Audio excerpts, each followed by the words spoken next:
Hebreos nos permite entender que Jesucristo es el Hijo de Dios, es nuestro sumo sacerdote. Él está sentado a la diestra de la majestad en las alturas, sentado a la mano derecha de Dios.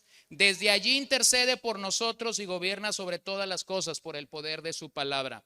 Jesucristo, diga conmigo esto, Jesucristo preserva, preservará y salvará nuestras almas del sufrimiento, dándonos misericordia y gracia.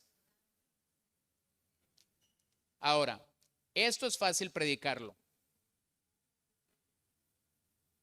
pero cuando te toca vivirlo y poder decir a toda la gente intranquila que está a tu lado, como dicen los gringos, ¿no? Tranquilos, el Señor sigue sentado en su trono. Al Señor no se le ha movido ninguna pieza. Así que vamos a regresar a esta carta y a veces nuestras esposas nos dan consejos. Y el consejo que me dio mi esposa el día de ayer cuando me veía un tanto afligido, me decía ella, predica algo sencillo, no tienes que prepararte tanto, predica algo que la gente pueda apreciar y pueda valorar. Pero curiosamente yo abro mi Biblia y me encuentro con este pasaje de Hebreos 6, 1 al 8, comienzo a leer un par de comentarios y todos los comentaristas coinciden en lo mismo. Este es el pasaje más difícil de interpretar de toda la epístola de los Hebreos y posiblemente es el pasaje más difícil de interpretar de todo el Nuevo Testamento. Y entonces yo le digo a mi esposa, tengo un problema. Tú me pides que predique sencillo, pero pareciera ser que dejé el pasaje más complicado de toda la epístola para regresar de esta situación en la que nos encontramos. Bueno, mis hermanos, el Señor sigue estando sentado a la derecha del trono de Dios en la majestad de las alturas y aún Él tiene control de todo eso. Así que vamos a intentar llegar a este pasaje. En el argumento del autor, es decir, voy a tener que conectar todo lo que hemos dicho ya. En el argumento del autor, mientras él viene hablando a los hebreos, él viene diciendo que Cristo es superior. ¿Lo recuerdan? Es superior a los ángeles, es superior a Moisés, es superior a la ley, es superior a Josué, es superior al sistema levítico, es superior al sistema sacerdotal porque él es sumo sacerdote de acuerdo o según el orden de Melquisedec. Bueno, eso es lo que el autor ha venido diciendo, pero cuando llegamos a la sección de que empecé la última sesión en el 5:11, el autor confronta a sus oyentes al crecimiento espiritual. ¿Recuerdan eso? El creyente progresa o regresa, pero nunca se estanca. El concepto de estancamiento no es un concepto bíblico. Decir que un creyente está estancado es decir que las promesas de Dios no funcionan o no operan para ese creyente. Entonces, un creyente en el ideal bíblico debe progresar, debe crecer, debe madurar, debe verse mejor con el paso de los años. Si no está así, entonces ese creyente debe autoexaminarse a sí mismo.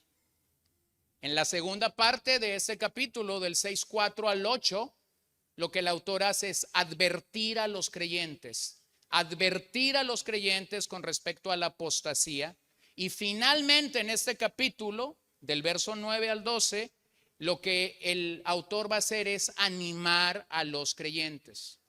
Entonces, todos nosotros como cristianos, a veces necesitamos ser confrontados, a veces necesitamos ser advertidos y a veces necesitamos ser animados. Yo no sé cuál es esta mañana tu condición.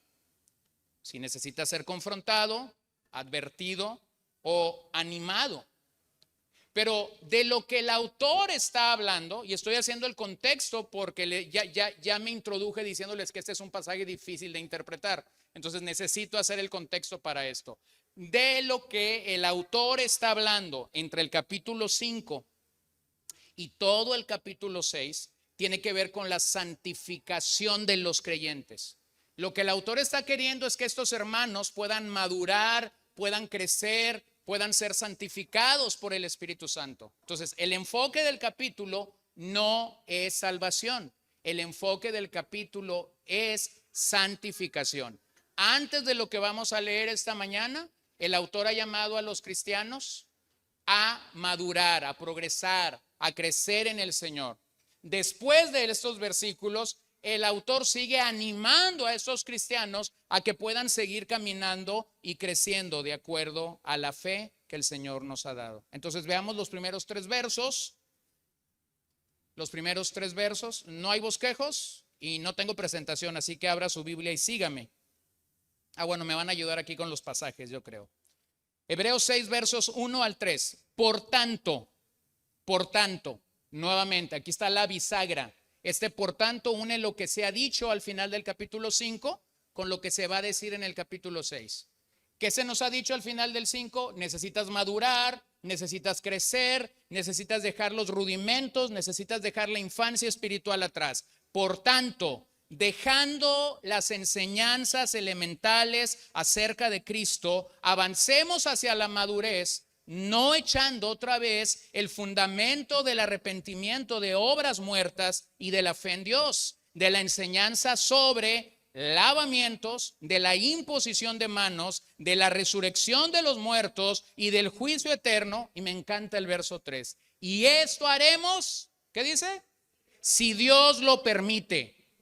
Esto haremos si Dios lo permite. Mi hermano, para personas regeneradas, para personas redimidas, para personas que entendemos cómo el Dios de la Biblia se mueve, eso es una realidad.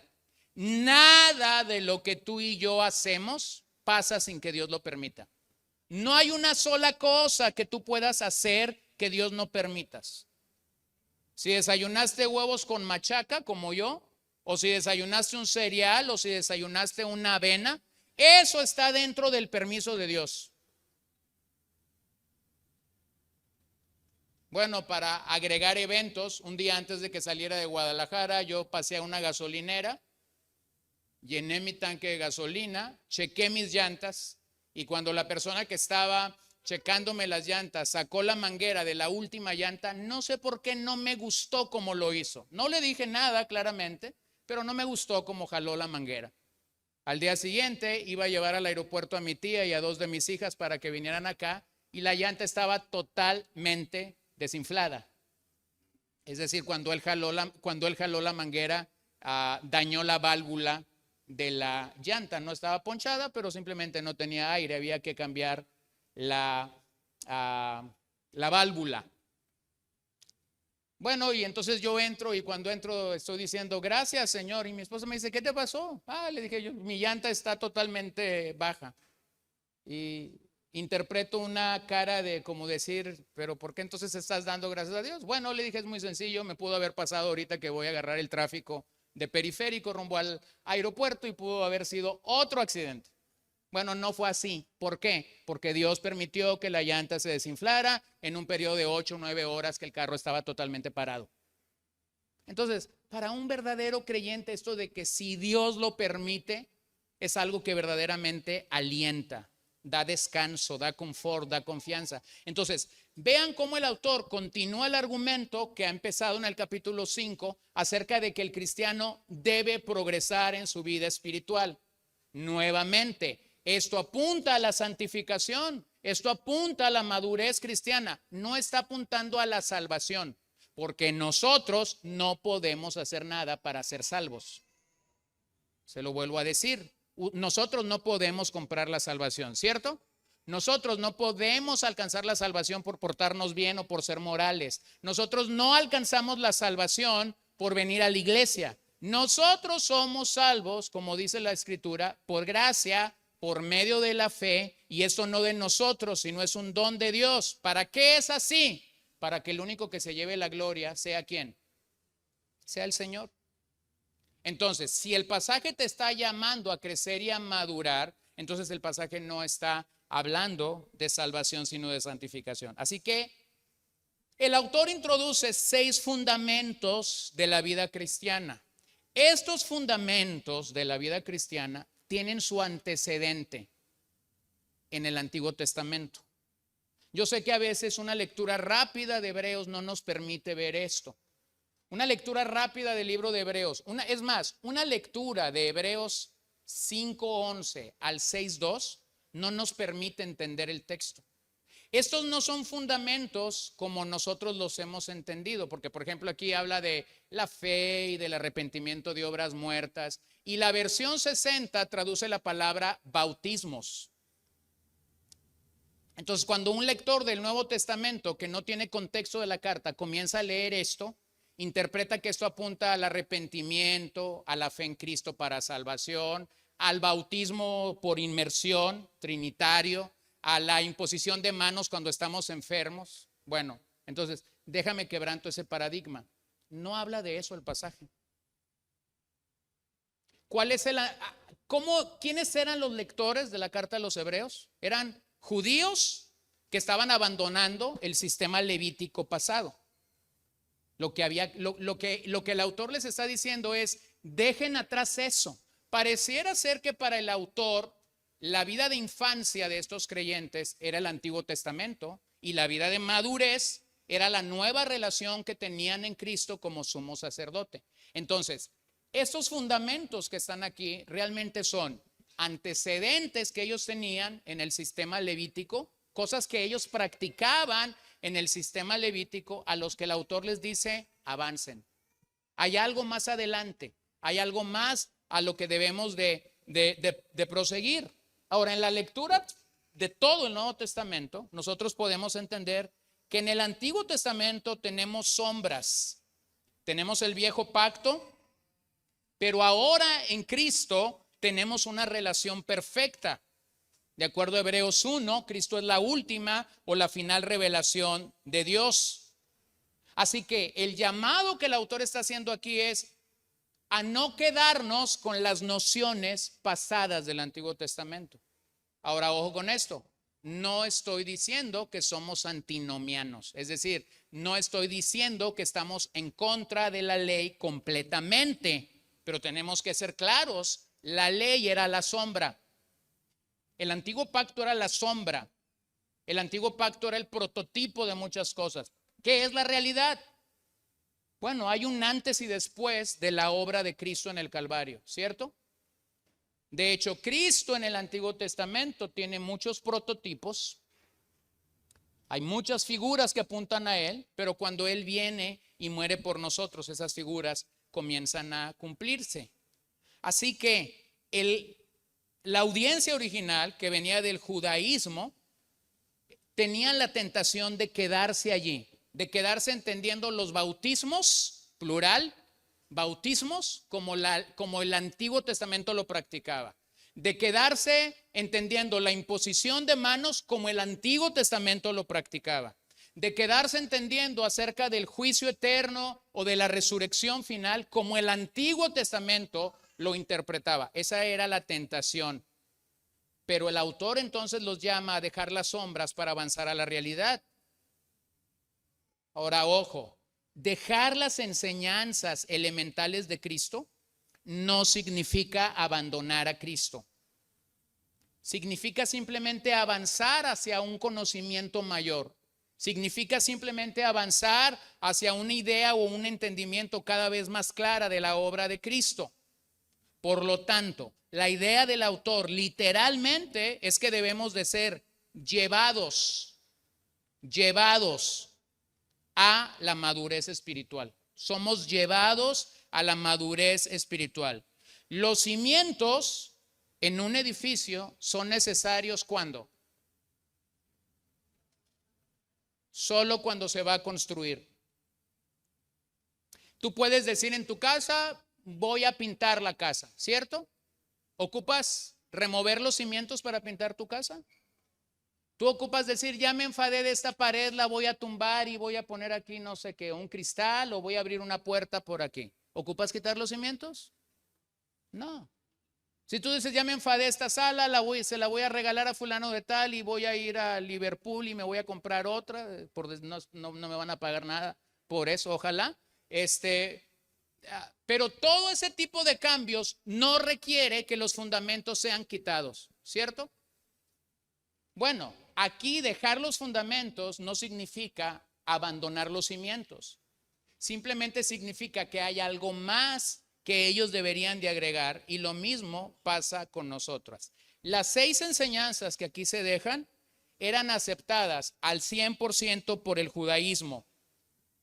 Las 6, la fe, arrepentimiento de obras muertas, bautismos, la imposición de manos, la resurrección y el juicio final. Las 6 eran aceptadas por el judaísmo. Las 6 se practicaban de una u otra manera en el Antiguo Testamento. Y ojo, las 6 llegan a tener su práctica dentro de la fe cristiana.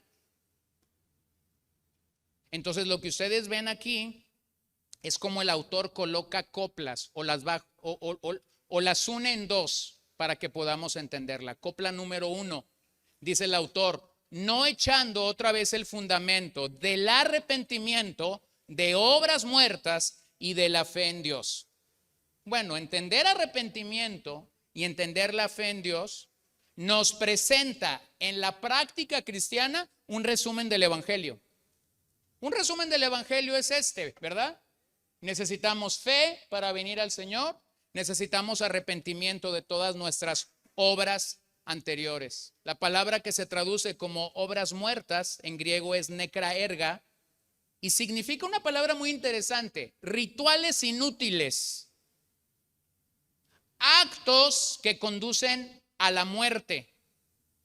Es decir, estos rituales inútiles que el necraerga traduce, hablaba de todo el sistema levítico en el que los hombres llevaban sacrificios al santuario de Dios, al tabernáculo y posteriormente al templo, y que producían cierto alivio en el pecador, cierto alivio en el penitente cuando ellos se acercaban en la praxis de su fe, cuando ellos se acercaban al tabernáculo, pero ojo, no producían la vida de Dios. No la producían. Esto es lo que quedaba entonces en el concepto que ellos tenían de adoración cuando comenzaron a adorar al Dios verdadero. Cuando estos hombres que venían acostumbrados a traer sacrificios en el tabernáculo, cuando estos hombres que estaban acostumbrados a llevar animalitos y quemar hierbitas para solucionar su problema delante del Señor, vienen a la iglesia.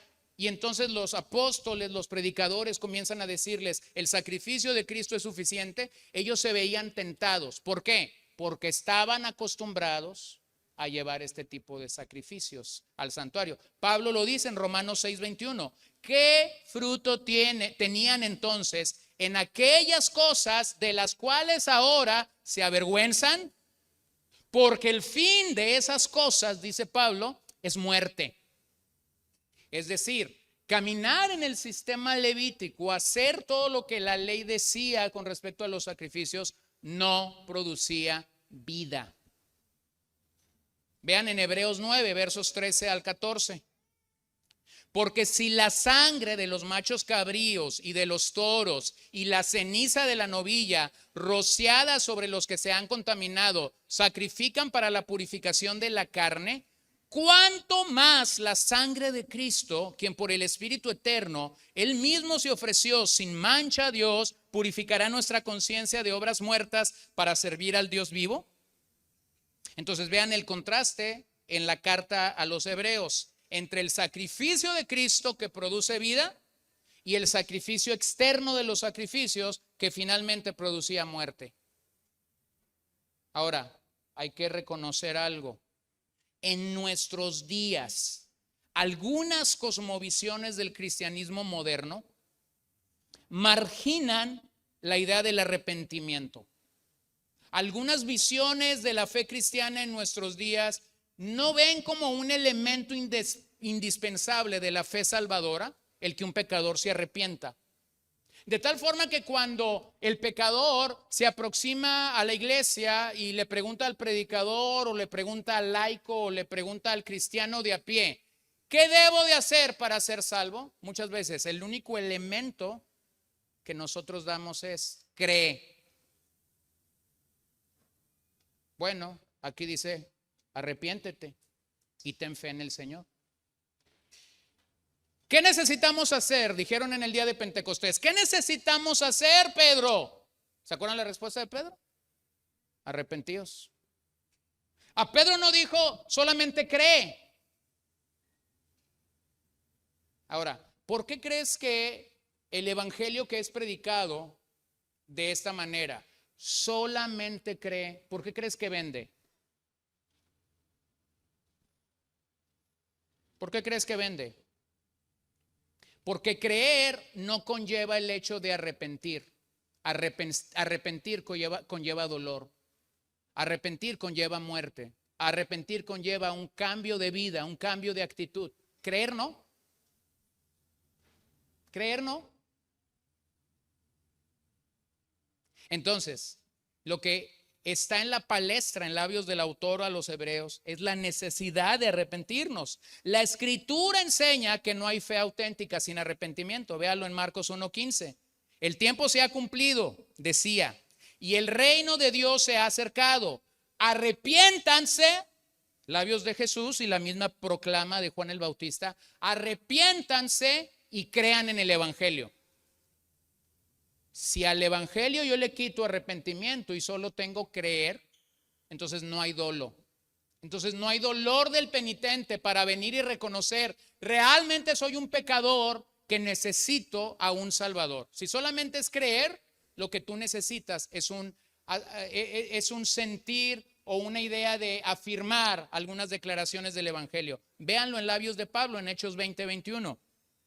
Testificando solemnemente tanto a judíos como a griegos del arrepentimiento para con Dios y de la fe en nuestro Señor Jesucristo. Entonces, ¿qué hacía Pablo cuando predicaba a judíos y a gentiles? Les predicaba el evangelio. ¿Qué dos elementos ves allí? Arrepentimiento y fe en nuestro Señor Jesucristo. Entonces, ese arrepentimiento al que el autor de los Hebreos está hablando o está llamando aquí es un arrepentimiento interno. Esta fe y este arrepentimiento de obras muertas a las que el autor refiere es algo interno, mientras que el sistema levítico era algo externo. Era llevar animales para ser sacrificados. Quedaba en algo externo. Nunca llegaba a ser algo interno. Entonces, la tentación de los primeros oyentes era regresar a una religión de obras. Y una religión de obras siempre te lleva a confiar en tus propias obras, no en Cristo, no en la obra perfecta de Cristo.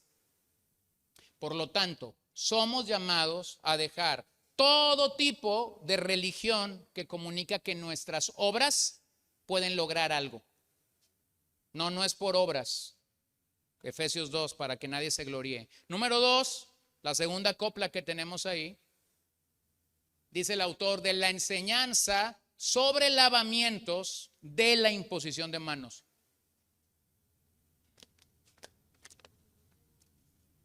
Observe que la Biblia de las Américas y la nueva Biblia de las Américas traduce de manera correcta la expresión aquí, lavamientos, plural, no singular, no dice lavamiento.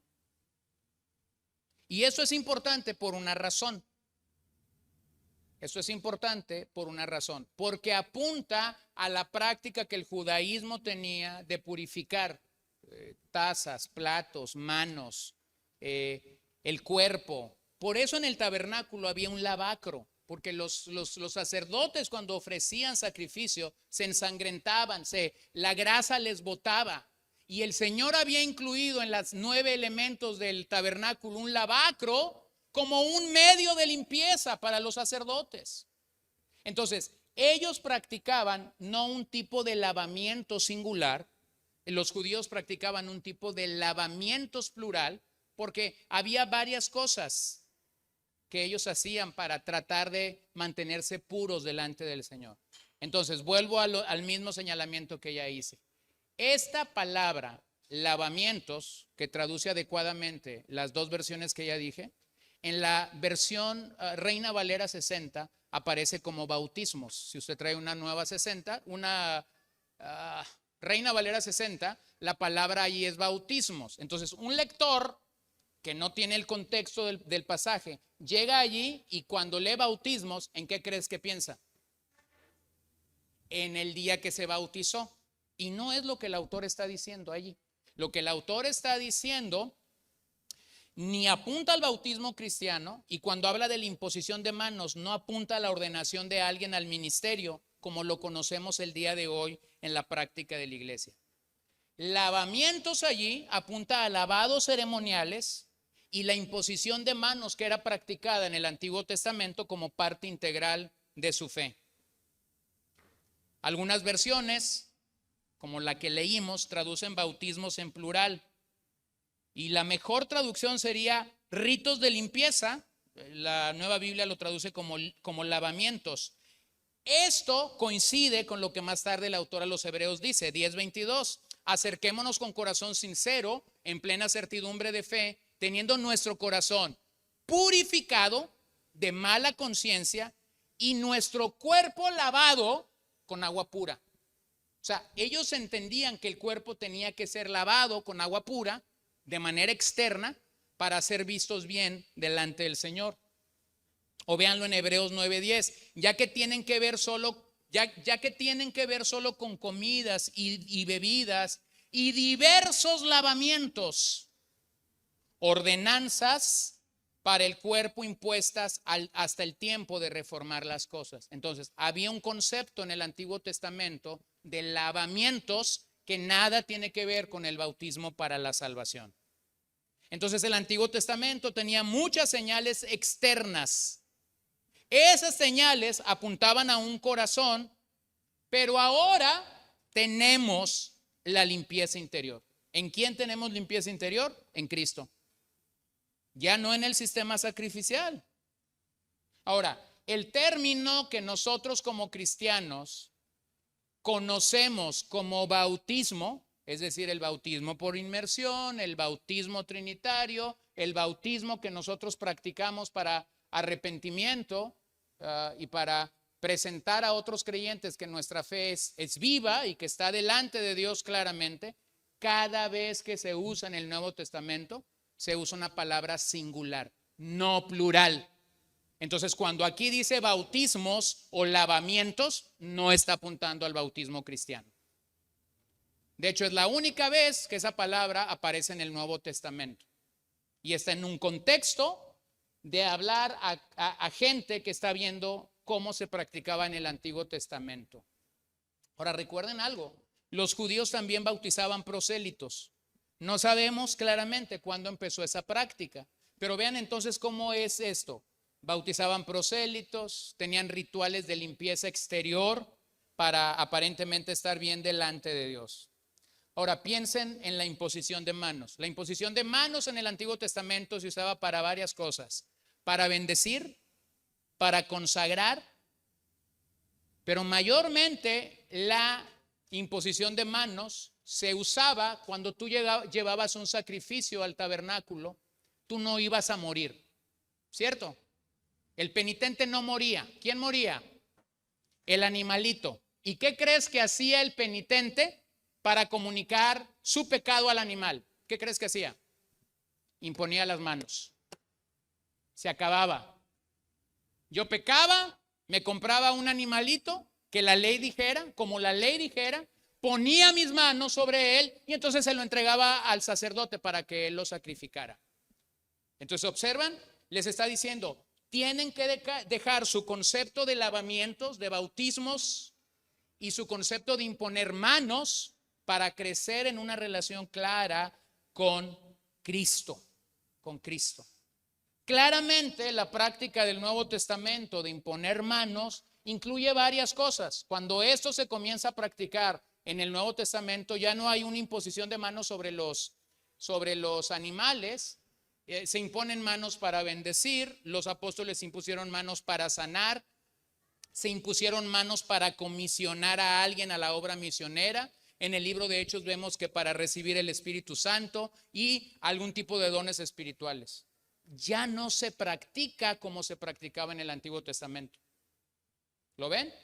Entonces el autor está diciendo, tienen que dejar los rudimentos, tienen que dejar la antigua praxis de la religión del Antiguo Testamento y tienen que basar toda su justicia en la persona de Cristo. Número 3, la tercera copla que hay aquí dice, de la resurrección de los muertos y del juicio eterno. Claramente, esto no apunta a la resurrección de Cristo. Cuando aquí se habla de la resurrección de los muertos, no apunta a la resurrección de Cristo. Apunta a la resurrección de los muertos. Los muertos van a resucitar. ¿Se acuerdan de eso? Tesalonicenses. Los muertos van a resucitar. Algunos van a resucitar para vida eterna y otros van a resucitar para condenación eterna. Es el concepto de Pablo en Tesalonicenses y de otros autores. Bueno, los creyentes del Antiguo Testamento creían eso, que los muertos iban a resucitar, Pero en el Nuevo Testamento hay un concepto que crece o que es mayor. Véanlo en Hebreos 9:27. Y así como está decretado que los hombres mueran una sola vez y después de esto, el juicio. El juicio. Ay, que yo quisiera ser caballo en la otra vida. No has leído bien la Biblia. Yo quisiera ser perrito. Tampoco has leído bien la otra vida. Allá donde estábamos hospedados en Guadalajara con mis tíos, tienen una perrita ya de 9, 10 años. Yo ya tengo algunos años que no le escucho ladrar. Tiene artritis. Baja y sube, pero no ladra. Ya teníamos como 10, 12 días y por ahí pasó un niño corriendo y le pisó la cola. Y de repente ladró. Y cuando ladró yo me sorprendí. Ah, ladra, dije yo, ¿no? O sea, un perro ladra normalmente, ¿no? ¿Qué dice el proverbio no bíblico, pero sí nuestro aquí en Latinoamérica? Perro que ladra no muerde. Entonces, identificamos al perro por su ladrido, por sus travesuras. Entonces, no, hermano, la Biblia es clara cuando habla de que el hombre va a morir y después vendrá un juicio para ese hombre. Ahora, vean lo que ellos creían de Daniel 12:2. Y muchos de los que duermen en el polvo de la tierra despertarán, unos para la vida eterna y otros para la ignominia, para el desprecio eterno. Entonces, ¿a qué apunta este juicio eterno que el autor a los Hebreos está diciendo? Apunta a algo definitivo. Un día estaremos allí en un juicio definitivo para nosotros. Vida eterna o condenación eterna. Y luego el verso 3 dice, y esto haremos si Dios lo permite. ¿Qué haremos? Abandonaremos esto. Dejaremos la sombra para avanzar a la realidad en la persona y en la obra de Cristo. Entonces, en resumen, el deseo pastoral del autor es que estos hermanos sigan adelante, pongan su fe en el Señor, pongan su fe en la obra suficiente de Cristo y no en sus propias obras. Pero tenemos que recordar algo. En toda congregación, como lo hemos dicho, hay una mezcla. En toda congregación tenemos verdaderos creyentes y falsos creyentes, y la congregación a la que nuestro autor estaba escribiendo no era la excepción. Vida Nueva no es la excepción. Cualquier iglesia en esta ciudad no es la excepción. La iglesia donde tú creíste no es la excepción. La iglesia donde yo prediqué hace 3 domingos no es la excepción. A cualquier iglesia que tú vas a encontrar creyentes genuinos y creyentes no genuinos. ¿Qué es un creyente no genuino? Alguien que parece ser, alguien que parece que está dando fruto, alguien que parece que está caminando en el Señor, pero que no es así. Entonces los lectores de Hebreos estaban atrapados entre el judaísmo y la fe cristiana, y ellos tenían que tomar una decisión por madurar en Cristo, si Dios lo permite. Ahora te pregunto yo, ¿Dios quiere la madurez de un creyente? Sí, más que tú y que yo. Entonces, cada vez que un creyente dice, Señor, yo la he jugado por 10 años, yo no salgo yo digo A, B, C, y cuando llego a la C me regreso a A. Y de repente tú oras y dices, diciembre 31, 11:59 de la noche, Señor, ahora sí yo voy a ser un gigante en ti. Y no te va a llegar un WhatsApp, pero si se pudiera comunicar así, te dijera, lo mismo me dijiste hace 365 días. Entonces, hermanos, Dios quiere nuestra madurez. Dios quiere que tú y yo crezcamos. Dios quiere que tú y yo aprendamos a depender de Él. Dios quiere que tú y yo aprendamos a recibir la ayuda de Él. Pero entonces se nos introduce un pasaje donde nosotros tenemos que reconocer la incapacidad para avanzar en Cristo es peligroso. O sea, si tú estás rechazando una y otra vez avanzar en Cristo, eso es algo peligroso.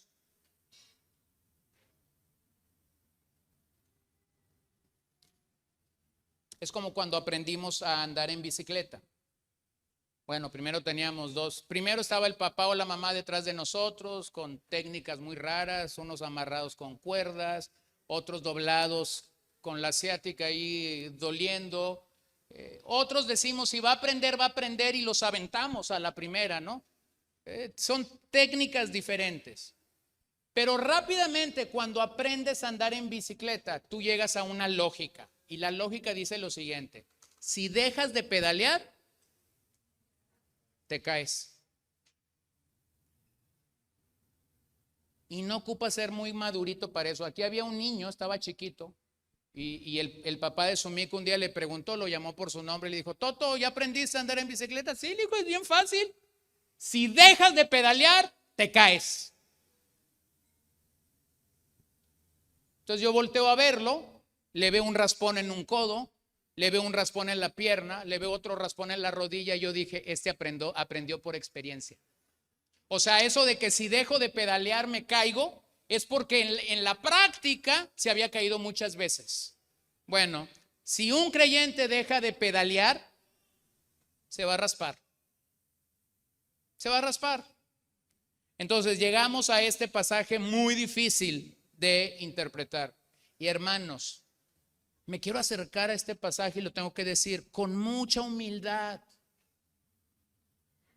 No con la soberbia que distingue a un predicador de decir, he dominado el texto o sabemos todo acerca de este pasaje, por una razón. Como ya dije, este es el pasaje más duro, difícil de interpretar en Hebreos, y hay quienes se atreven a decir que de todo el Nuevo Testamento. Bueno, vamos a leerlo y vamos a ver qué podemos hacer.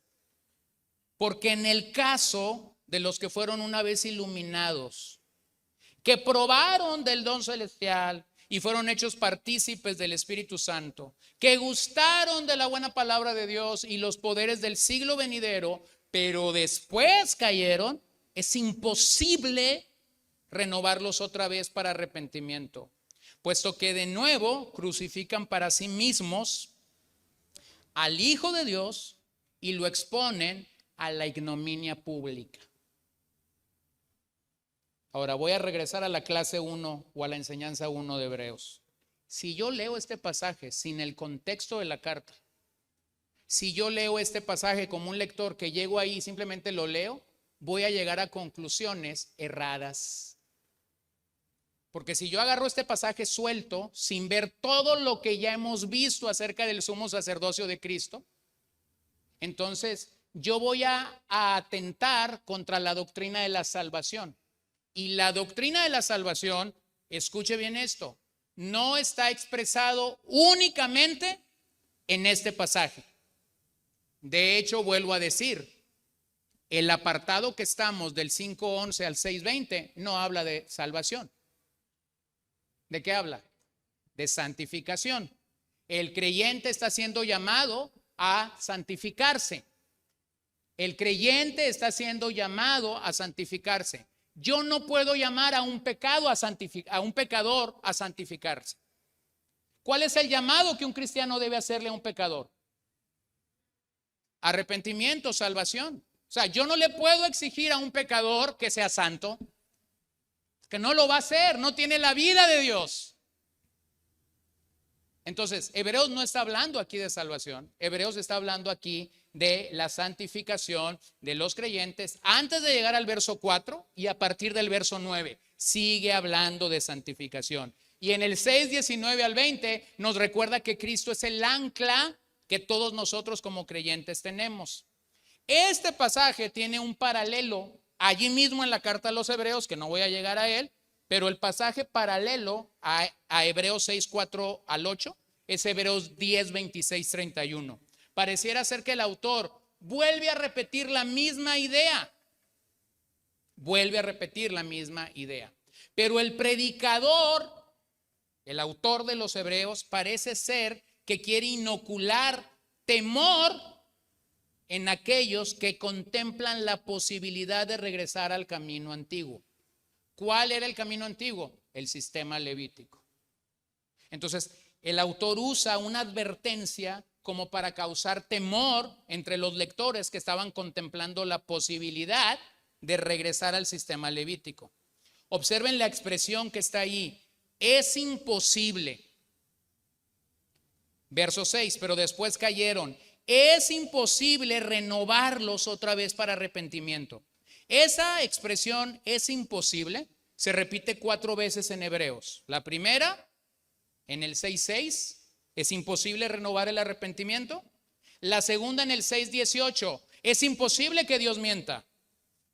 La tercera, en el 10:4, es imposible que la sangre de toros y machos cabríos quite los pecados. Y la última, en el 11:6, sin fe es imposible agradar a Dios. Entonces, esta palabra es imposible, está comunicando algo que es ciertísimo, algo en lo cual no hay que dudar, algo en lo cual no hay que ponerlo en tela de duda. Pero ¿a qué se refiere el Señor cuando dice es imposible para esta persona renovar el arrepentimiento? Bueno, en el contexto completo de la carta a los Hebreos, el pecado que se está señalando no es claro en este pasaje, pero en la carta, en su contexto general, el pecado que se está señalando es la apostasía. La apostasía, hermanos, no es dejar de venir a la iglesia 2 domingos. La apostasía, hermanos, no es que alguien, porque no estoy pensando en nadie ahorita, pero se me tienen que venir los primeros ejemplos. Entonces yo vengo un domingo y la hermana fulanita de tal no me saludó. Entonces yo me voy a la casa convencido de alguien. Yo voy a dejar de ir a Vida Nueva porque esta hermana no tiene el amor del Señor. Y te vas 4 meses. Ay, no más porque no te saludó una hermana. Eso no es apostasía. Eso es que eres infantil. Eso es que no has crecido. Eso es que eres inmaduro. Pero eso no es apostasía. O de repente, no sé, hay tantas cosas por las que a las veces nuestra fe flaquea, ¿no? Ay, es que ya hace mucho que en esta iglesia no cantan cuán grande es Él. Entonces yo me voy a ir a buscar donde canten cuán grande es Él. Hermano, el día que no canten cuán grande es Él en esa iglesia también te vas a ir. Eso no es apostasía, eso significa que tú eres infantil. Y cualquier babada o bobada te va a hacer moverte. Pero no es apostasía. A la luz de este pasaje y a la luz del contexto general de Hebreos, apostasía es: has conocido la obra del Señor en tu vida. Has conocido el evangelio. Sabes que nuestros pecados son perdonados, somos lavados por la sangre de Cristo. Tienes los elementos básicos de la fe, por lo menos los asientas intelectualmente y tú dices: el día de hoy he decidido abandonar a Cristo. Nunca más confiaré en la palabra de Dios porque fue escrita por los hombres y eso no es la revelación de Dios. Ok, eres un apóstata. Y este pasaje dice, no yo, este pasaje dice que para un apóstata no hay perdón. Y van a decir algunos: ¿qué estás diciendo, pastor? Lo que Hebreos 6:6 dice. No hay perdón. Apostatar está comparado en este sentido a la blasfemia contra el Espíritu Santo. No hay perdón. ¿Lo ves? No lo dije yo, lo dijo Jesús. Entonces, el punto es que cuando leemos ese pasaje se nos hace muy difícil apreciar el tipo de lenguaje que el autor está usando. Hay 2 problemas al estudiar este pasaje. Problema número 1: llegamos con una corriente teológica y la imponemos al texto. Es decir, esa corriente teológica pudo llegar a tu vida porque pasaste por un seminario, porque escuchaste una clase, porque leíste un libro que te dice cómo es que la salvación y la santificación operan, y tú dices, de lo que este pasaje está hablando es esto. Pero imponer una corriente teológica a un texto sin permitir que el texto realmente hable por sí mismo es lo que ha llevado a muchas gentes a una mala interpretación. Entonces tengo que hablar aquí de un par de corrientes. Por ejemplo, el arminianismo se apoya en este pasaje para decir que la salvación se pierde. Pero el pasaje no está hablando de salvación. ¿De qué está hablando el pasaje de acuerdo al contexto que estamos leyendo? ¿De qué está hablando? Está hablando de santificación, porque los creyentes están siendo llamados a santificación. Un pecador no puede ser llamado a santificación. Un pecador en el mensaje apostólico era llamado a arrepentimiento. Entonces, si yo llego con mis lentes arminianos a leer este pasaje, lo que va a pasar es que yo voy a imponer mi teología arminiana al pasaje. Segundos lentes, el calvinismo cree en la perseverancia de los santos y afirma que estos versos fueron dichos para creyentes no genuinos. Bueno, va a pasar lo mismo. Si yo simplemente leo este pasaje desde los lentes del calvinismo, inmediatamente voy a afirmar que estos pasajes realmente están dichos para creyentes no genuinos. Hay otro sistema teológico que cree que aquí se habla de creyentes que no perdieron la salvación, pero que están bajo el juicio de Dios. Entonces, ¿qué quiero abrir tu panorama aquí? Sencillo. Quiero decirte que nosotros tenemos que ser lectores de la Biblia sin una teología sistemática en nuestros cerebros. Es decir, no debemos permitir que lo que otros eruditos han dicho en el pasado con respecto a ciertos o cuales pasajes dominen lo que el propio contexto del pasaje no dice.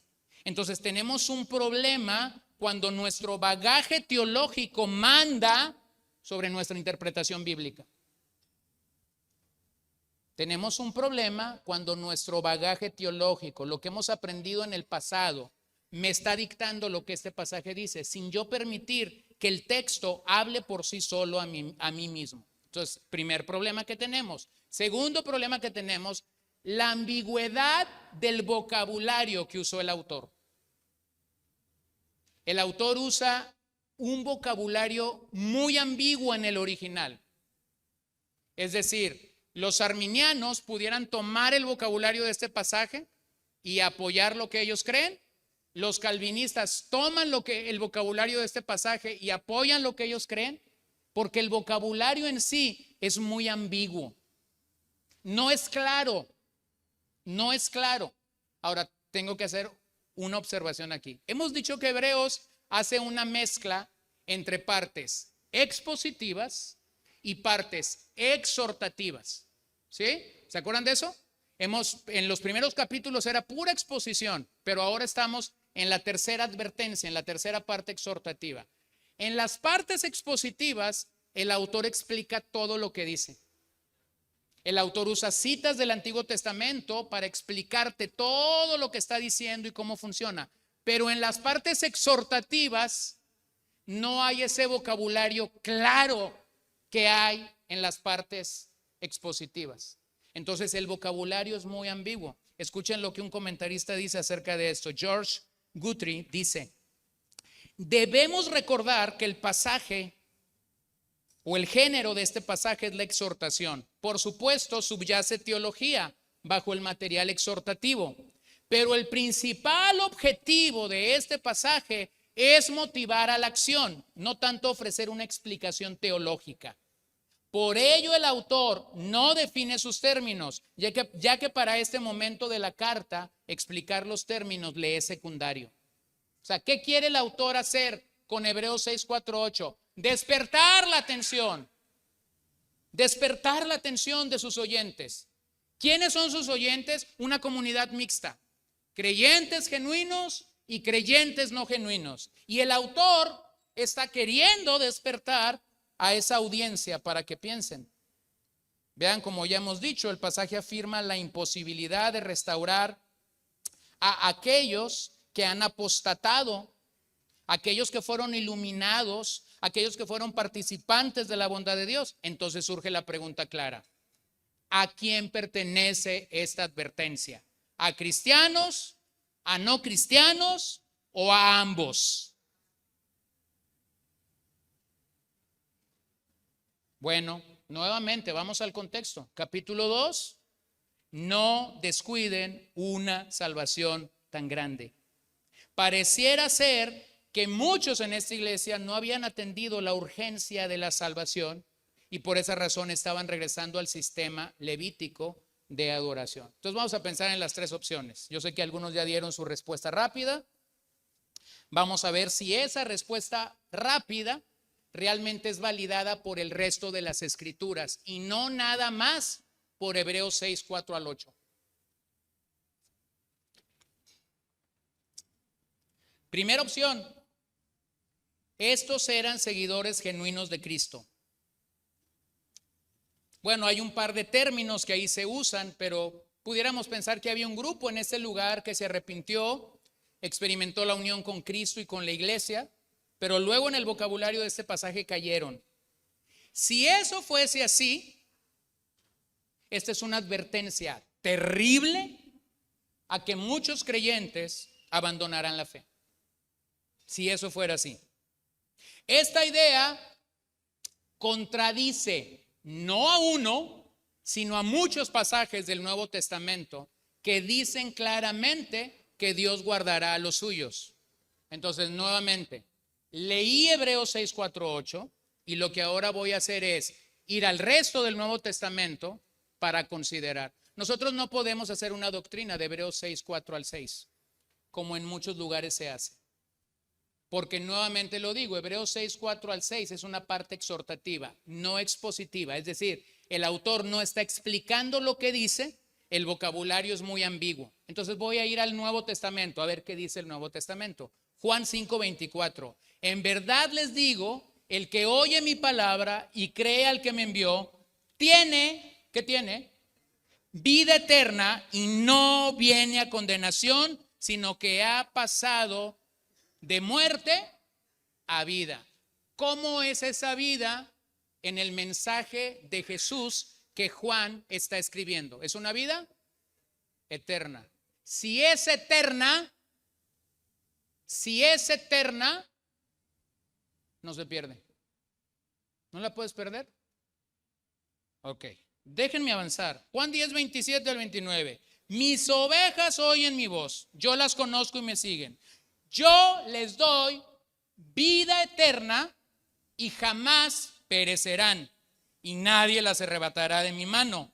Mi Padre que me las dio es mayor que todos, y eso todos, incluye todos, y nadie las puede arrebatar de la mano del Padre. Juan 17, 12. Jesús está orando en su gran oración sacerdotal. Y él dice, cuando yo estaba con ellos los guardaba en tu nombre, el nombre que me diste, y los guardé, y ninguno se perdió, excepto el hijo de perdición, para que la escritura se cumpliera. Filipenses 1:6.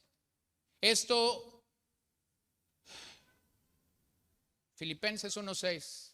¿Lo tienes ahí?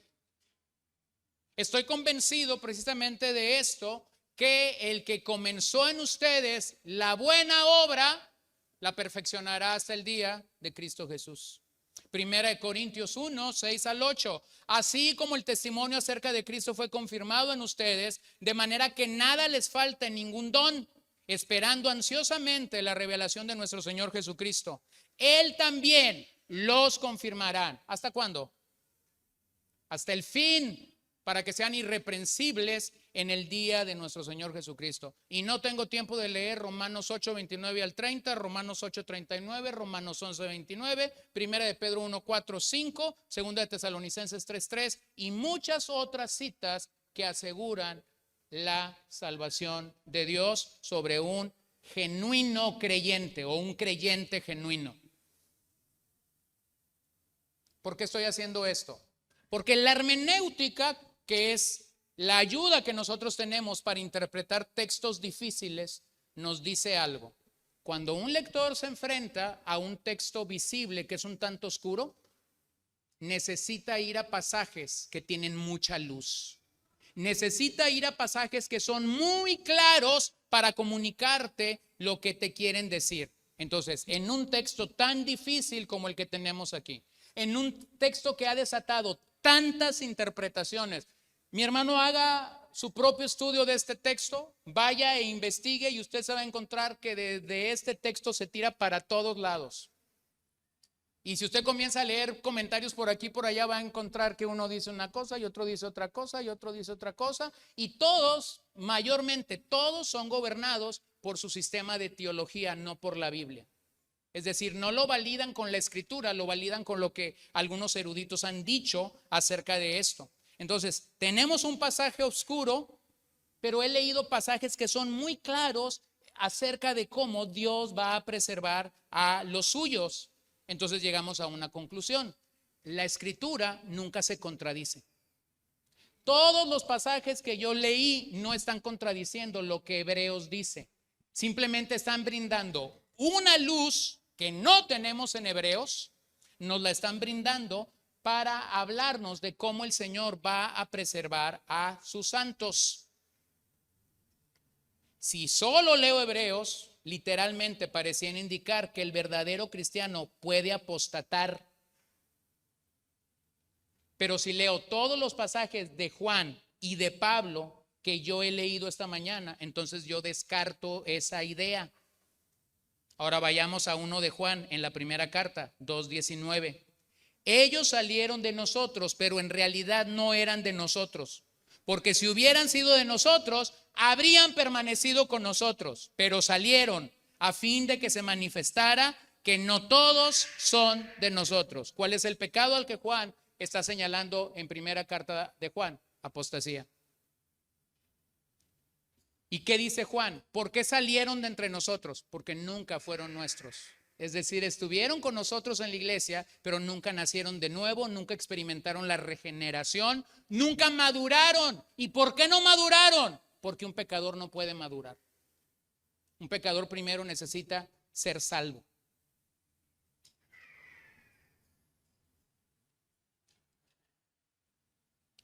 Hermanos, cuando entiendes esto, vas a captar una gran idea, por lo menos en el discipulado, que a mí me ha tomado años entenderlo. Pero cuando yo tengo a un pecador delante de mí, yo no puedo discipularlo.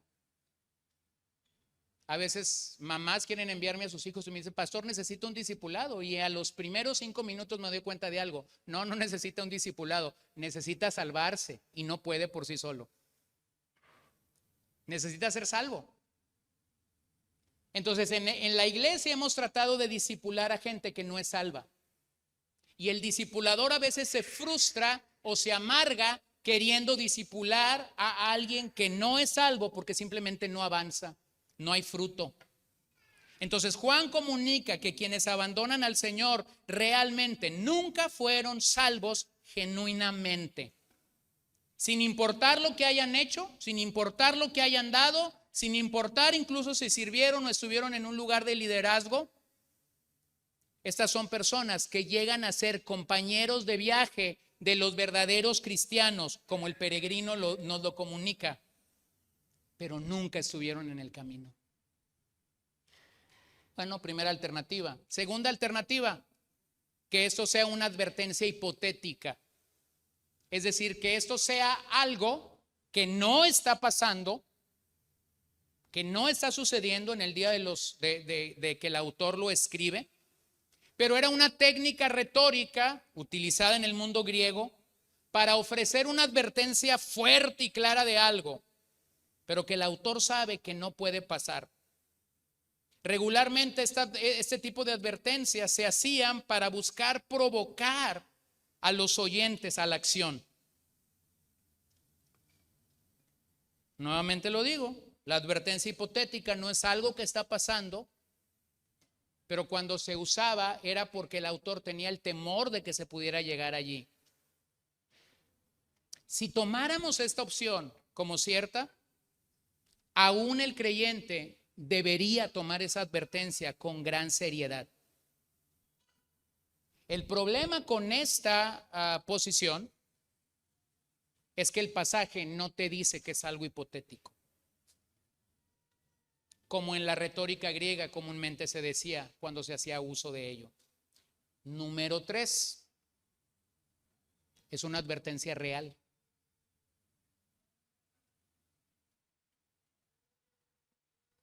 Es una advertencia real. En otras palabras, seas creyente o seas un no creyente, esta posición o esta posibilidad te dice deberías tomarlo como algo real. Deberías escucharlo como algo real.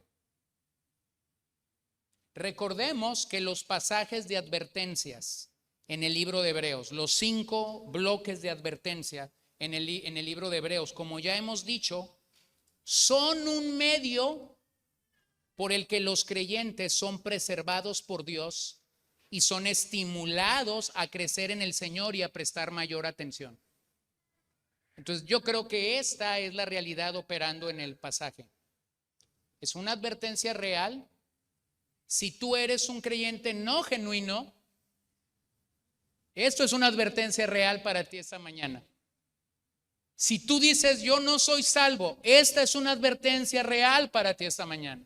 Y si tú eres un creyente genuino, también esta es una advertencia real para ti de que debes obedecer a Dios, de que debes buscar tu santificación, de que debes buscar tu crecimiento espiritual, de que debes de ser estimulado al crecimiento y a las buenas obras, como el contexto general de la carta de los Hebreos nos lo dice.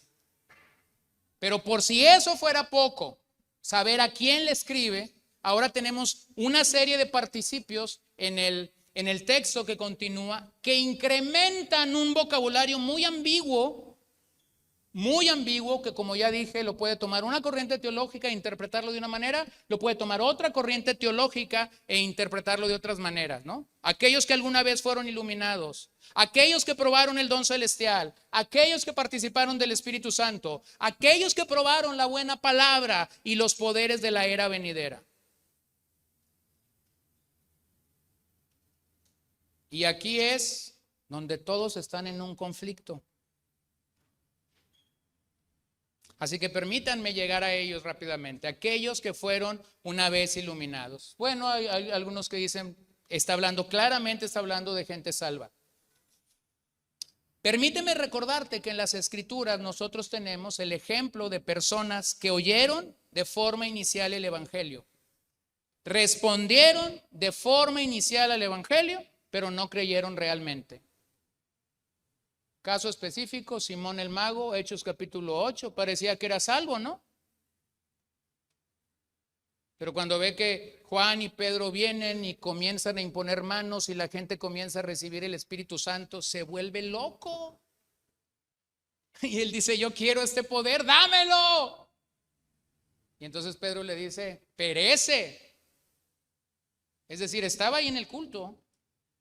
Posiblemente era el gancho de la iglesia para atraer a más cristianos, a más creyentes. Posiblemente era el recurso que en ese momento en esa iglesia se usaba para decir, si Simón el Mago creyó, entonces todos pueden creer. Sí, pero estaba allí y no era salvo.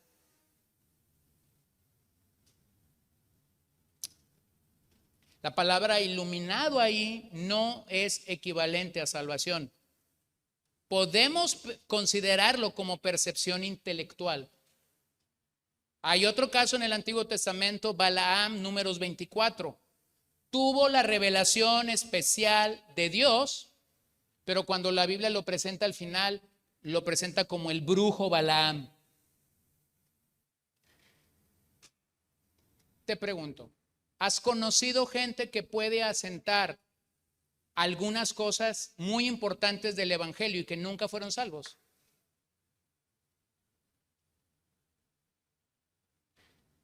¿Sí o no? Hay quien te dice, la Biblia es un gran libro. Sí, pero tú eres un gran pecador. Y la Biblia lo que hace en un salvo es pasarlo de ser un gran pecador a ser un gran santo. ¿Cierto? Hay quien puede decirte, hay poder en el nombre de Cristo. Sí, pero el poder no se le ve por ningún lado.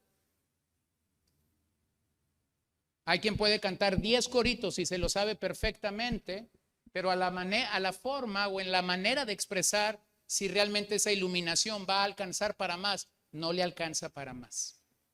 Segunda expresión, probaron el don celestial. No es claro, en el original no es claro a qué se refiere esta expresión. Algunos dicen que habla acerca de recibir un favor de Dios. Otros dicen que habla acerca de estar involucrado en la vida de la iglesia. Algunos interpretan aquí que es tomar la cena del Señor.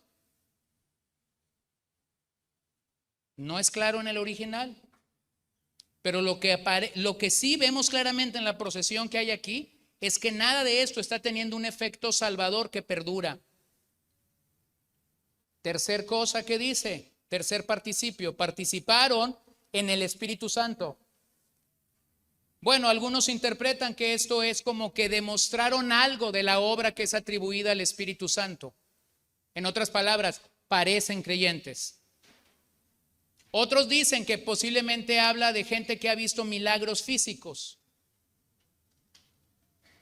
Ahora, les pregunto, ¿conoces el clásico testimonio de alguien con cáncer, con un tumor no sé dónde, con una enfermedad terminal? Nos lo trajeron aquí, estuvo viniendo 15 domingos mientras estuvo enfermo, oramos por él, el Señor tuvo misericordia de él y lo sanó. ¿Y qué crees? Fue el último domingo que lo vimos. Esa persona participó de algo que el Espíritu Santo hizo en su vida, pero no le alcanzó para la salvación. No fue suficiente para la salvación. A pesar de la evidencia del poder de Dios, no fue suficiente. Y el cuarto y quinto participio dice, probaron la buena palabra de Dios y los poderes de la era venidera. Son personas que llegan a entender el evangelio, la palabra de Dios, pero no tienen vida espiritual y por lo tanto se apartan del camino del Señor. Ese tipo de gente repite los pecados de Israel en el desierto. Si un pueblo vio actos milagrosos y portentosos fue Israel, y aún así retuvieron su incredulidad, ¿cierto? Hebreos capítulo 3 y 4 nos habla de eso y ya pasamos por allí. No, hermanos, no basta con asistir a una iglesia de sana doctrina. De repente recibo mensajes en la página de la iglesia o llamadas telefónicas que se escuchan muy bien, pero que en los últimos años he entendido que es pura petulancia y fanfarrias innecesarias. Oh, querido hermano, estamos buscando una iglesia de sana doctrina. Yo tengo una pregunta para toda esta gente que busca una iglesia de sana doctrina. Y mi pregunta es, ¿tú quieres ser verdaderamente un cristiano de sana doctrina? ¿O simplemente quieres llenar tus expectativas petulantes de ser parte de una iglesia de sana doctrina? Son dos cosas diferentes. Porque alguien pudiera congregarse en una iglesia de sana doctrina y nunca obedecer lo que se le predica. ¿Lo ves? Entonces, el caso es algo real y cuando llegas al verso 6, la pregunta es, ¿puede un judío que estaba en la iglesia repudiar la obra de Cristo, regresar al judaísmo y después volver al arrepentimiento? Vuelvo a decir la pregunta. ¿Puede un judío que estaba en la iglesia repudiar la obra de Cristo, regresar al judaísmo y después volver al arrepentimiento? La respuesta de este pasaje es no. ¿Por qué no? Porque apostató. O sea, no se fue por un infantilismo, no se fue porque a alguien le sonó buena música, no se fue porque, no. Se fue denigrando el nombre de Cristo, se fue despreciando la persona, la obra de Cristo. Así que podemos resumir que la asociación de una persona con una iglesia no es igual a salvación. Profesar la fe no es igual a la madurez cristiana a la que se nos está llamando en esta sección. Y entonces se usa la expresión cayeron, y algunas Biblias usan la expresión recayeron. Y nuevamente, esa es una expresión única en el Nuevo Testamento. No hay otro pasaje que la use. Así que si no lo entendemos en su contexto, este es un pasaje aterrador que deja a creyentes y a no creyentes sin esperanza, que deja a creyentes y a no creyentes en una situación como estar en como estar en arenas movedizas. Estás ahí y voy a ser salvo, no voy a ser salvo, si voy a llegar, no voy a llegar. Pues me convertí a los 20 y ahora tengo 70 y todavía no sé si la voy a hacer o no la voy a hacer. Estás en una arena movediza y eso es aterrador.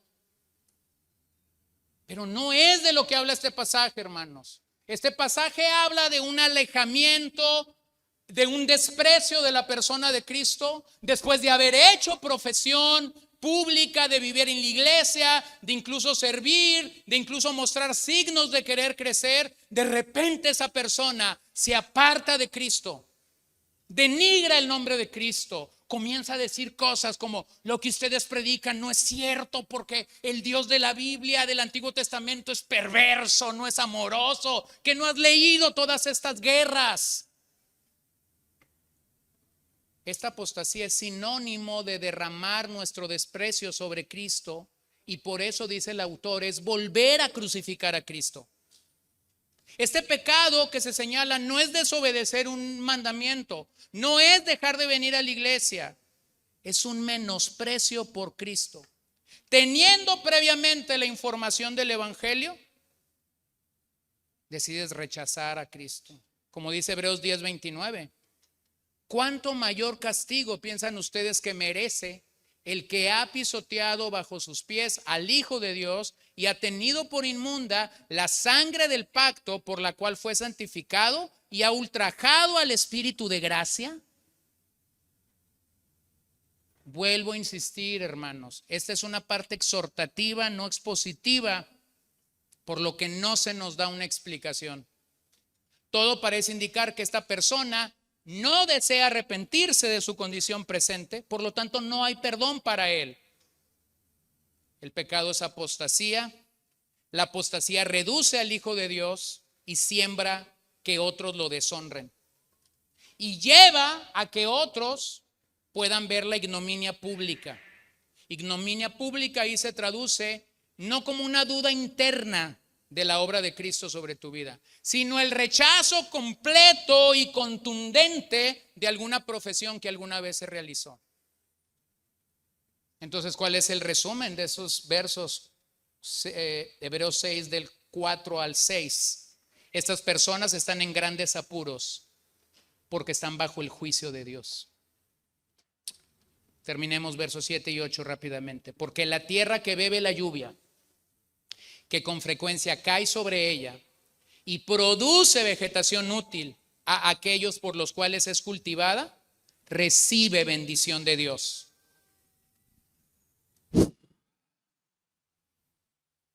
Eso hice cuando lo leí ayer.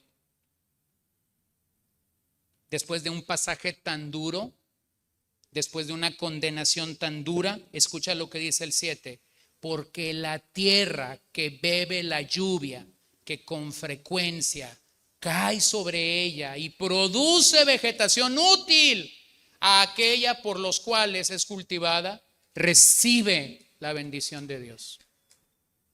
No, alguien que ha sido regenerado, alguien que es un hijo de Dios, alguien que sabe que su fe depende del Señor, alguien que está anclado en Cristo, como Hebreos 6, 19, 20 dice, no tiene por qué tener temor al pasar por Hebreos 6, 4 al 6, porque inmediatamente te dice que el Señor derrama bendición sobre ese tipo de terreno. Y luego en el 8 pone la cereza al pastel. Pero si produce espinos y cardos, no vale nada. Está próxima a ser maldecida y termina por ser quemada. Entonces, aquí se nos ilustra a la apostasía. Aquí se nos ilustra las consecuencias de la apostasía. La tierra representa a los lectores. La tierra representa a los oyentes en una congregación. La lluvia representa claramente las bendiciones de Dios. Y como resultado de esa lluvia, hay dos tipos de frutos. ¿Lo ven? El 7 produce vegetación útil. El 8 produce cardos y espinos. Un creyente genuino va a producir frutos útiles. Un creyente no genuino va a producir cardos y espinos. ¿Y qué va a pasar con eso finalmente? Dice, está próxima a ser maldecida y termina por ser quemada. Entonces, la tierra representa a los lectores, la lluvia la bendición de Dios. El fruto es el resultado de ellos. Producir buenos frutos aquí es perseverar en la fe, es ser santificado, es estar creciendo espiritualmente. Estos versos nos hacen pensar en dos parábolas que Jesús dijo. Mateo 13, la reina de las parábolas, la parábola del sembrador. ¿Se acuerdan? 4 tipos de terrenos. 1, duro, el del camino. La palabra cae.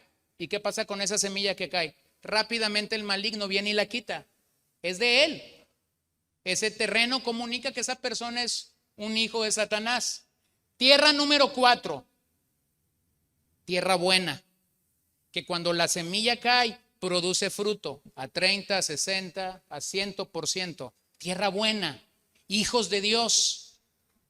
El problema es el terreno 2 y el terreno 3, el que tiene espinos y el que tiene piedras. Y ese lo tenemos en la iglesia. Algunos reciben con mucha gozo la palabra y yo estaba esperando esto, pero no permanecen en el Señor. No son creyentes genuinos. No tienen raíz. Las preocupaciones y las riquezas y los placeres de este mundo los ahogan y rápidamente están fuera del camino. Y también nos recuerda la parábola de la mala hierba. Podemos apreciar en esa parábola que cuando las presiones, las persecuciones o el estilo del mundo los seducen, ellos se irán y dejarán al Señor. Pero nuevamente, esta es una tierra que recibe lluvia y va a producir buenos frutos. ¿Por qué va a producir buenos frutos? Porque el Señor lo está preservando, lo está guardando. Él ha hecho un compromiso con sus hijos. Él no les dio vida eterna para después decirles, ¿sabes qué? No era eterna para ti.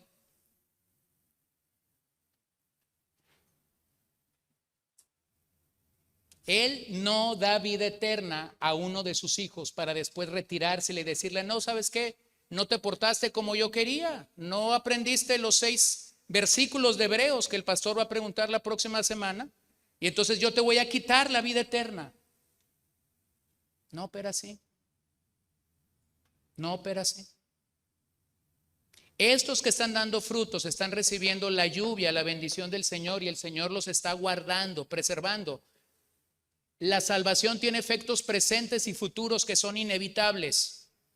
Observa cómo el pasaje te dice que no son los frutos, sino la tierra misma la que recibirá juicio eterno. Cuando él dice en el verso 8 que va a quemar, no está diciendo que va a quemar el fruto. Va a quemar la tierra. ¿Cuál es ese tipo de tierra? Aquellos creyentes que parecían ser, pero eran terreno tipo 2 y terreno tipo 3. Entonces el pasaje te apunta que como creyentes tenemos que crecer en una buena relación con Dios, que se hará manifiesta en nuestras buenas obras, jamás de manera contraria. Es decir, no son nuestras obras las que aseguran la salvación. Es todo lo contrario. Porque somos salvos, es que podemos tener buenas obras en la vida cristiana. Y vamos a concluir simplemente. Quiero decirte 4 cosas de cómo este pasaje, o 3 cosas de cómo este pasaje puede ser entendido. Número 1, Hebreos 6 apunta al significado de una fe genuina. Es decir, la pregunta esta mañana es, ¿tengo una fe genuina? Recordemos el final del Sermón del Monte, Mateo 7, 21, 23. En aquel día muchos me dirán, Señor, Señor, en tu nombre echamos fuera demonios, profetizamos, hicimos esto, y el Señor les dirá, yo no los conozco. Alguien puede creer que conoce al Señor, pero eso no es lo más importante. Lo más importante es que el Señor te conozca a ti.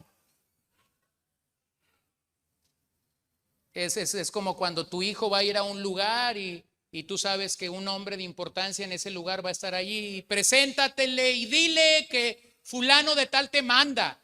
Y tú vas así como que con un charolón, ¿no? Y tú llegas y dices, yo vengo de aquí a Cuyá y porque yo soy hijo de fulano de tal. Y entonces le ves el signo de interrogación, exclamación, puntos intermedios y puntos circunvecinos al que le está diciendo. Bueno, tu papá cree que lo conoce, pero esa persona no conoce a tu papá y entonces estás en un tremendo problema. ¿Sí lo ves? Algunos creen conocer a Dios, creen ser salvos, pero no lo son. Entonces, el pasaje debería llamarnos a examinarnos y decir, ¿tengo una fe genuina? Así que la exhortación pastoral está afincada en un hecho presente para el autor y para nosotros. No todo el que escucha, no todo el que está por un tiempo pertinente en la vida eclesial realmente ha sido salvo por la gracia de Dios. Había en esa iglesia, como hay en la iglesia del día de hoy, aún incrédulos que nunca madurarán porque no han sido salvos realmente. Segundo, que puedo aprender de Hebreos 6, nos exhorta a demostrar la fe a través de la perseverancia. ¿Cómo sé que una persona es un hombre o una mujer de fe? No es ese hombre que dice, yo estaba haciendo la comida y cuando estaba haciendo la comida tocaron al timbre de mi casa y cuando tocaron al timbre de mi casa venía mi hermano con su esposa y la suegra que siempre llega con 4 chamacos y la suegra traía a un nietecito. Y tú estás guisando 1 kilo de bistec para ti, tu esposa y tus 2 niños. Y ahora estás en un tremendo problema. ¿Cómo hago para darle de comer lo que íbamos a comer 4? ¿Cómo hago para que coman 12? Y entonces nos sale la soberbia y esta arrogancia espiritual que tenemos. Yo tuve mucha fe. Mentira, le echaste más papa. Sacaste las 5 papas que tenías para toda la semana y los 4 tomates que te habían sobrado y sacaste el kilo de frijol que tenías congelado. Pero se escucha muy bien decir, yo soy un hombre de fe porque 10 llegaron a mi casa y la palabra del Señor se cumplió. Y somos re buenos para ser el héroe de nuestras historias. No, eso no comunica fe, eso comunica orgullo, arrogancia. Hebreos 6 nos exhorta a demostrar la fe y hay una manera como un creyente demuestra su fe. Persevera. ¿Y cómo perseveramos? En luchas, en pruebas, en conflictos. Nuestra fe sigue ecuánime, seguimos paraditos, seguimos confiando en la soberanía de Dios. Número 3, Hebreos 6 nos recuerda la importancia de ser estimulados. Todo creyente necesita ser estimulado. Todo creyente necesita reconocer las advertencias que la palabra de Dios tiene para consigo, para producir esta vida de Dios. Todo creyente necesita venir a la palabra de Dios con temor y reverencia cuando la palabra nos es comunicada. A pesar del lenguaje ambiguo de este pasaje, a pesar de que no es claro si es para creyentes o para no creyentes, y los que pelean que es para creyentes y los que pelean que no es para creyentes, a pesar de eso, está en la Biblia, es una advertencia que tenemos que leerla como una advertencia real. Me encantó esta cita de Charles Colson. El temor del Señor no ocuparía un lugar especialmente alto en la lista de las estrategias de crecimiento de la iglesia moderna. Pero, como él mismo señala, un temor saludable demostró ser parte integral de la experiencia de la iglesia en el Nuevo Testamento. Sí, o sea, si tú revisas lo que los gurús del crecimiento dicen acerca de qué hay que hacer para que una iglesia crezca en nuestros días, nunca va a aparecer temor al Señor. Pero cuando tú vas a la práctica de la iglesia primitiva, te das cuenta que el temor del Señor estaba allí. Mis hermanos, gracias a Dios que la carta no termina con este pasaje. Gracias a Dios. Gracias a Dios que tenemos el contexto de toda la carta y no estamos agarrando pasajes al aire para decir lo que queramos decir. Porque vuelvo a decir lo que he dicho por 13 semanas. Si algo tiene como certeza y seguridad la epístola de los Hebreos, es la seguridad y la suficiencia de Cristo que los creyentes genuinos podemos tener. Entonces, cuando yo tengo un pasaje como estos, yo no dudo, porque yo entiendo que Él está sentado a la diestra de Dios Padre, que Él está gobernando y que Él está guardando mi caminar. Entonces voy a leer 2 pasajes solamente para que ustedes puedan tener aire. Por lo cual Él también es poderoso para salvar para siempre a los que por medio de Él se acercan a Dios, puesto que vive perpetuamente para interceder por ellos. Hebreos 7:25. Unas líneas ahí después de lo que hemos leído.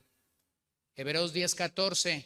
Porque por una ofrenda Él ha hecho perfectos para siempre a los que son santificados. Entonces voy a terminar con una clase elemental de hermenéutica. Contexto, contexto, contexto. Y el contexto de Hebreos 6:1-4 rápidamente es Hebreos 5:11 al 6:20. Y el contexto un poquito más amplio de lo que hemos dicho es la epístola a los Hebreos. Y el contexto un poquito más amplio de lo que hemos dicho es el Nuevo Testamento. Entonces, erran quienes agarran este pasaje de forma aislada para hacerlo decir lo que el pasaje no dice. Cuando un pasaje es oscuro, entonces hay que contrastarlo y compararlo con lo que todo el Nuevo Testamento dice. Señor, te doy gracias. Gracias, Señor.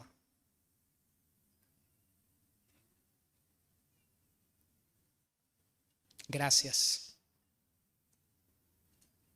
Que podamos vivir humillados bajo la poderosa mano de Dios. Que podamos vivir humillados honrándote a ti y no a sistemas teológicos. Que podamos vivir convencidos de que tu palabra está muy por encima de lo que los hombres nos pueden comunicar. Que podamos vivir rendidos bajo el poder de las Escrituras. Que podamos vivir agradecidos porque tú eres fiel, porque tú eres justo, porque tú eres verdadero. Señor, soy deficiente, soy tan tardo, soy tan torpe. Debo reconocer esta mañana frente a ti, frente a esta congregación, lo que batallé para predicar estos versos. Pero cuando el peso de la Escritura es mayor que cualquier otra cosa, hay gran descanso. Hay gran paz, hay gran gozo en saber que tu palabra es viva y eficaz. Y junto al autor puedo decir, tenemos como ancla del alma una esperanza segura y firme que penetra detrás del velo, a donde Jesús entró por nosotros como precursor, hecho según el orden de Melquisedec, sumo sacerdote para siempre. Puedo unirme a lo que el autor a los Hebreos dice en el 10:39 y decir, nosotros no somos de los que retrocedemos, sino de los que vamos adelante. Y vamos adelante porque estamos siendo guardados en tu mano de poder y en tu mano de gracia. Y vamos adelante porque el buen pastor nos guarda, nos cobija. Y aun cuando nos descarriamos, aun cuando nos abatimos como esta imagen de las ovejas, tú estás allí para voltearnos, para restaurarnos, para que nos recuperemos, para que tomemos oxígeno y entonces podamos seguir adelante. Pero tenemos que tomarlo como una advertencia real. Y mayormente si esta mañana aquí en nuestra iglesia local está una persona que no está segura de su salvación, Señor, que tu Espíritu Santo impacte su vida y lo llame cabalmente al arrepentimiento, porque habrá juicio y habrá fuego para aquellos que intelectualmente supieron lo que tenían que hacer, pero entonces despreciaron a Cristo. Solo tú sabes cuando una persona se aleja, solo tú sabes si algún día volverá. Nosotros hemos visto a muchos hermanos alejarse del Señor. No sabemos si en esta condición que Hebreos 6 nos lo presenta, pero tú lo sabes. Hemos visto a muchos alejarse que no sabemos si regresarán a este rebaño o a otro. Finalmente son tuyos, si es que los has salvado.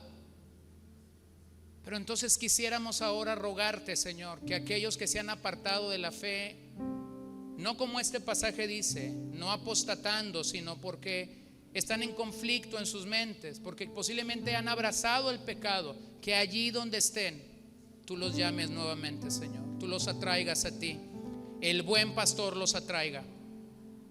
Y te damos gloria y honra porque podemos tener esperanza en ti. En el nombre de Jesús oramos. Amén.